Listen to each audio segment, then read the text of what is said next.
We saw it as the biggest problem because the sun is everywhere. Right. And we think we should get the sun from your house, from your car, from your truck, from your bus, from the road, the sidewalks. Yeah. So for 10 years we invented this. We worked for 10 years, since 2014. And at the moment we have the biggest factory in the world.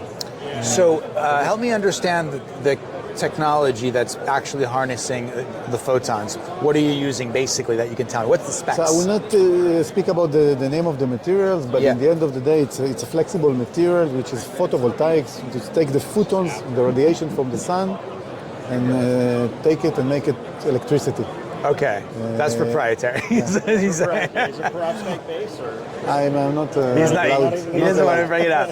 It's all good. If I will say it, the CEO will be very angry about me, and I'm the CEO, so there's a problem. You'll be angry at yourself. All right. Well, let's move on to packaging. This is kind of the cool part about this new technology.